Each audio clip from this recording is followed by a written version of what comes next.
Gladys en Éxitos.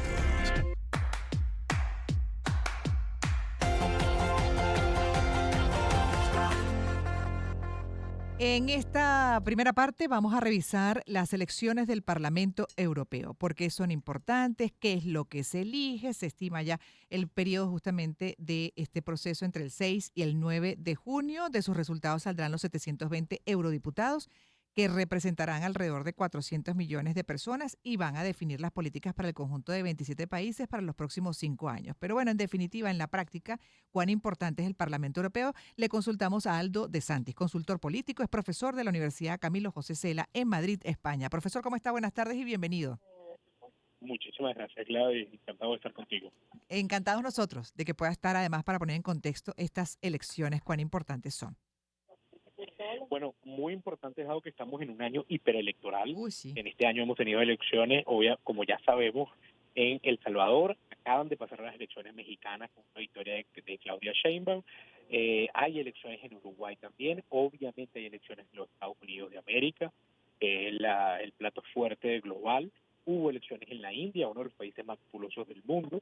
Y ahora tenemos las elecciones de la Unión Europea, que como tú bien dices, representa más de 400 millones de personas en Europa y que además, de alguna manera, Europa siempre es la voz vamos a llamarlo, de la objetividad, de la neutralidad política, de la invitación al diálogo y al consenso. Y en esta oportunidad existe una posibilidad de que esa neutralidad se vea rota por el ascenso de lo que se conoce en Europa como la ultraderecha, que Ujú. son los dos grupos más importantes de derecha radical que podrían estar al mismo nivel de el Partido Popular Europeo, que es el que históricamente ha gobernado el Parlamento Europeo, y esto es muy importante decirlo, la elección del Parlamento Europeo no se queda en una elección parlamentaria, porque es el Parlamento el que nombra a las otras instituciones europeas. Eso significa que nombra a la Comisión Europea, eso significa que nombra al Consejo de Europa y por ende tiene un impacto importantísimo en toda la región.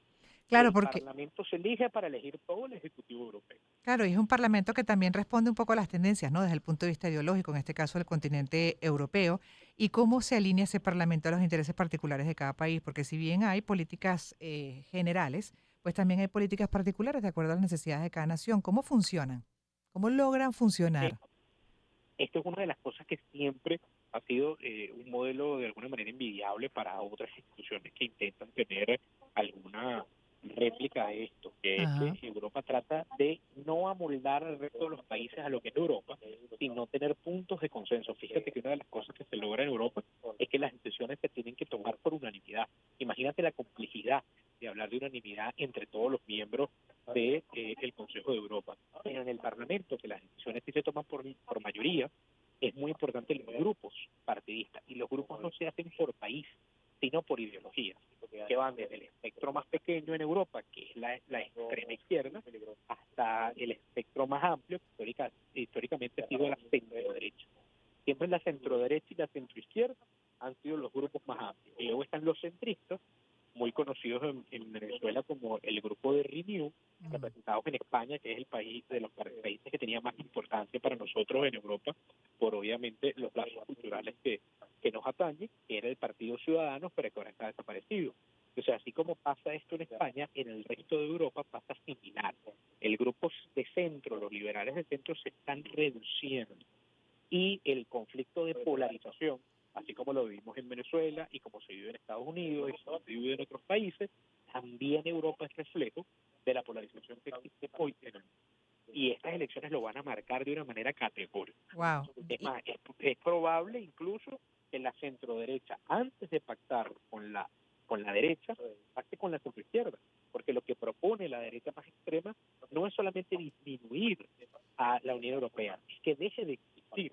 Son grupos que están dentro de la Unión Europea proponiendo su desaparición, así como Imagínese. pasó en su momento con el Brexit, con la salida de Reino Unido de Europa.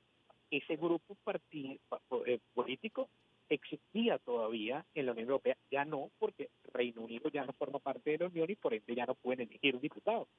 Por cierto, esos diputados que elegía Reino Unido ahora se reparten entre todos los países, que cada país suma ahora unos cuantos diputados más. Sigue Mm. siendo una composición de 720, pero cada país de la Unión tiene ahora mayor representación parlamentaria. A mí lo que no deja de impresionarme es el extremismo tan presente en el planeta, ¿no? De diferentes maneras. Lo vemos ahora en este proceso electoral. Y al final, pues se concluye siempre, incluso de la mano de especialistas en todas las áreas, porque hasta antropológicamente podemos revisar estas posturas que para nada son saludables en lo que es la conciliación, incluso en la solución de problemas y en el avance, como países, como sociedades, como planeta. Totalmente de acuerdo contigo, Gladys. Justamente uno de los problemas que estamos teniendo a nivel global es cómo se ve esto del tema del conflicto como el camino de la oportunidad. Si puedo rivalizar desde la confrontación en lugar de rivalizar desde los argumentos, es mejor, porque me Ujú. genera mayores apoyos, mayor voto, porque movilizo mucho más desde las pasiones que desde las razones. Exacto. Pero eso también debilita la calidad democrática de los países. Entonces hay gente que está muy contenta con muchas elecciones, como en El Salvador con Nayib Bukele, pero ¿qué pasa con el tema de derechos humanos? Hay gente muy contenta en México con la victoria de Claudia Sheinbaum, pero ¿qué pasa con el tema de transparencia electoral? Entonces, cada uno de los países donde, evidentemente, hay un voto que claramente deja marcado quiénes ganaron. Y eso no queda lugar a dudas en estos dos países que di como ejemplo. Pero eso no Profesor, significa que sean los mejores modelos no, democráticos. por Eso es eso, y otro además en tema. el tiempo muchas veces se demuestra todo lo contrario. Entonces, cuando ya van ya viviendo las poblaciones, las consecuencias, va quedando de lado la emoción y entra la razón y dice, ay Dios mío, ¿qué hice? Porque di mi voto y tantas Exactamente. veces por este modelo que ahora me puso en las peores situaciones. Y Europa, que ha sido hasta ahora modelo de neutralidad, pues lamentablemente, según las encuestas, parece que ha caído en lo mismo. De todos modos, siempre tenemos que entender que estos son procesos que, como están fuera de elecciones presidenciales en cada uno de los países, la abstención es muy alta. Y eso también juega un poco a favor Mm, de que quienes están más movilizados son los partidos tradicionales, que tienen mm. más anclaje. Entonces movilizan más a los electores más tradicionales que sí están en esa línea de llegar a acuerdos, negociaciones y consensos. De hecho, ¿cuál es la... Europa tiene esa ventaja. Sí, una vez que ya termine este proceso de elecciones de renovación del Parlamento Europeo que viene, y con relación a temas además difíciles de manejar hoy en día como la migración forzada, allá, acá. Bueno, allá, acá. Eso es correcto. Lo primero es que se elige ahora y hasta el 9 de junio pueden votar en los distintos países, se votan entre el 6 y el 9 de junio, Ujú. pero no se constituye el Parlamento hasta la primera semana de septiembre. Hay una vacancia bien importante de varios meses. Y es en septiembre que se constituye el Parlamento y a partir de esa fecha es que se nombra a el presidente de la Comisión, Ursula von der Leyen, la cual sigue siendo candidata para repetir en el cargo, pero hay otros contendientes, ¿no? Y Ujú. eso, ¿quién lo va a determinar quién gana? El grupo parlamentario que más aliados tenga. No es el grupo parlamentario que gane, sino el que más aliados logre tener, porque la dinámica parlamentaria europea no se trata de ganar, sino de ganar y convencer a otros grupos para tener mayoría. Es Claro. la complejidad de este sistema lo que lo hace de alguna manera tan garantista, porque hay que llegar a acuerdos o negociaciones sí o sí. Lo que queda ver es con quién negocia la centroderecha que históricamente ha gobernado Europa. Si negocia con la centroizquierda o si da un paso más fuerte y negocia con la derecha o con la ultraderecha. Mm. Eso es lo que la expectativa que tenemos y no lo veremos hasta septiembre. Tendremos unos resultados en junio que nos darán una primera probadita de ese plan, pero en septiembre es que tendremos el plato fuerte, que será el momento de la negociación en el Parlamento. Y de acuerdo a lo que quede ahí, ¿por cuánto tiempo más tendremos ese Parlamento, el Parlamento Europeo, Son esta nueva 5 años que conformación? dura la gestión, 5 años que dura la gestión Mm, administrativa de este Parlamento y por ende de todos los poderes que nombran. Entre ellos un cargo que es muy importante para los venezolanos, que es el alto representante en materia de política exterior, que actualmente es Josep Borrell, exacto. el Partido Socialista Europeo, pero que no sabemos si eso se va a poder reeditar en el mismo partido porque dependerá de los resultados electorales y de las negociaciones posteriores a la elección. Entonces, ahorita lo que te puedo decir es que el Partido Popular Europeo, que son la suma de los partidos de centro derecha, va a ganar, pero eso no significa que tenga mayoría para hacer gobierno Entiendo. dentro del Poder Ejecutivo. Entonces tendremos que esperar a los resultados para saber con quién le da oportunidad de negociar. Eso sí, siempre la suma de la centroizquierda y la centroderecha va a dar gobierno. Ahora, no sabemos si serán ellos los que negocien o si dan un paso más radical y se negocia con la derecha. A eso tendremos que esperar a septiembre para saber. Y volveremos a hacer análisis con usted, profesor. Aldo De Santi, consultor político, es profesor de la Universidad Encantado. Camilo José Cela en Madrid, España. Por cierto, profesor, ¿cómo se financia el Parlamento? ¿Es una cuota de El todos los Parlamento países? Europeo es una cuota de todos los países y además tiene unos programas muy interesantes que tienen que ver con el apoyo de otras organizaciones internacionales como la OTAN o como la Organización Internacional de Migraciones, porque todo lo que es Europa, de alguna manera, se trata de convertir en una especie de confederación de Estados, Mm, que aunque todavía no se ha logrado convertir en eso, lo cierto es que tratan de verse como uno solo unido. Europa, cada uno de los países individualmente no tiene la fuerza para enfrentarse a los gigantes globales, China, Estados Unidos, India, pero juntos, sin duda, tiene un espacio más grande. Y por eso es que, bueno, todos los que de alguna manera tenemos años trabajando este tema, somos los que promovemos que se mantenga la Unión Europea como una unión capaz de darle diálogo y consenso al mundo cuando más lo necesita, claro, como bloque. Pero justamente hoy en fíjese que día. además hay también lo otro que quedó pendiente de revisar es la representación por país, porque varía. ¿De qué depende eso? ¿Del tamaño del país? Y del tamaño de la población Ajá. y también no solamente del tema poblacional, sino también del elementos constitutivos de cuándo fue parte de la Unión. No es lo mismo un Estado recién entrado a la Unión Europea, que tenemos más recientes como los chipenses, Chipre, que los estados constitutivos de la Unión Europea, como por ejemplo Francia, Italia y España.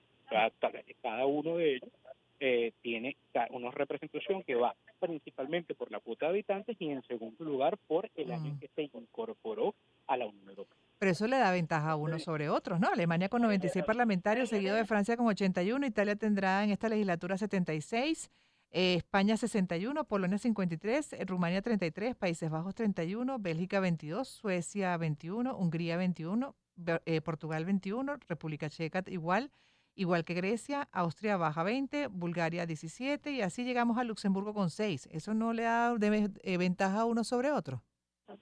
Sí, pero es el mecanismo que se ha acordado de manera unánime. Fíjate que lo interesante de esto es que hasta Luxemburgo, como país, ha accedido a que esto es el reparto correcto, porque es un reparto que representa una unidad territorial.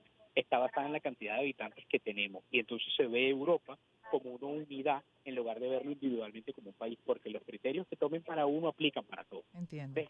El factor diferenciador es la capacidad de negociación que hasta ahora los estados que conforman la Unión Europea han tenido para lograr todavía estar juntos a estas alturas y Mm. pasar de una simple unión económica con el euro a una unión cuasi política donde hay un tribunal europeo, donde hay una comisión europea, donde hay una representación incluso militar. El Servicio Europeo de Acción Exterior, que es el que lleva a Borrell, a partir de la próxima legislatura también será operativamente militar. En la primera vez en la historia de Europa que habrá un ejército unificado europeo.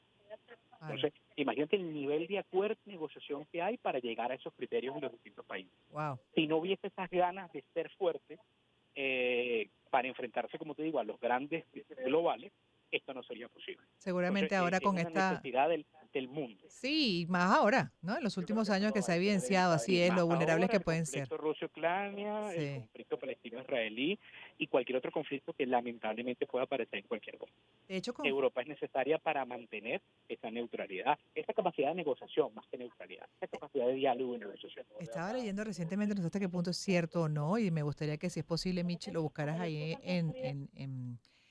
en internet, de lo que ha sido supuestamente un llamado del gobierno británico a su población de protegerse, tomar una serie de medidas por escenarios difíciles, tanto desde el punto de vista natural, quizás, ¿no?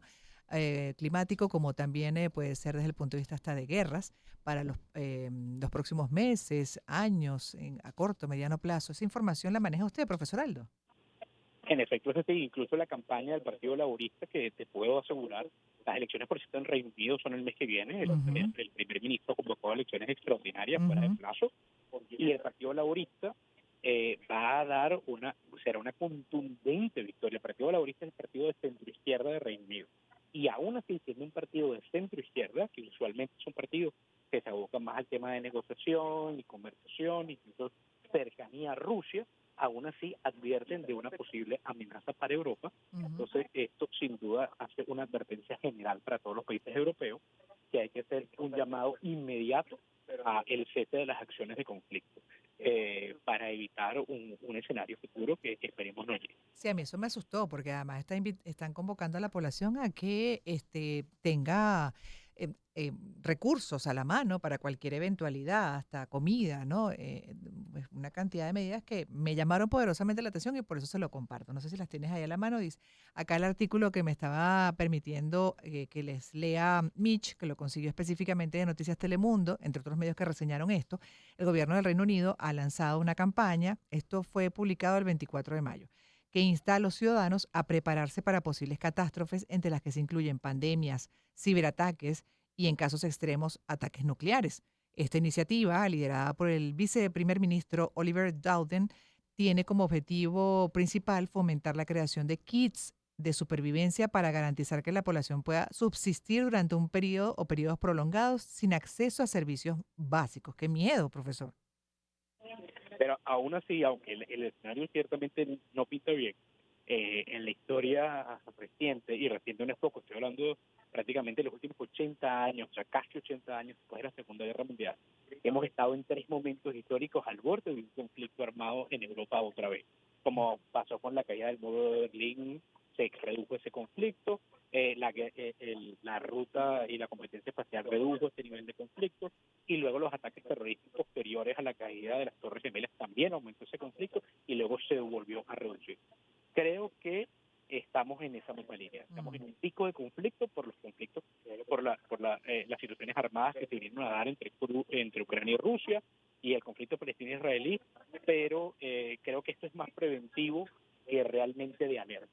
Y ojalá no nos equivoquemos. Ojalá. El mundo históricamente en los últimos 80 años o 75 años ha dado los pasos correctos.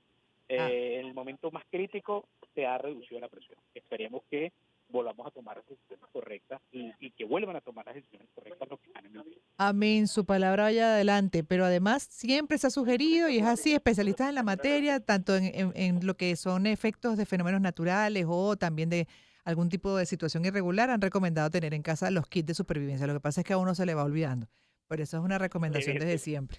Sí, señor. Así es. Gracias, profesor Aldo de Muchísimas Santi, gracias, Gladys. Un placer. consultor político, profesor de la Universidad Camilo José Cela en Madrid, España, hablando de las elecciones del Parlamento Europeo, la renovación para junio. 2:33, vamos entonces a hacer una pausa y en breve regresaremos.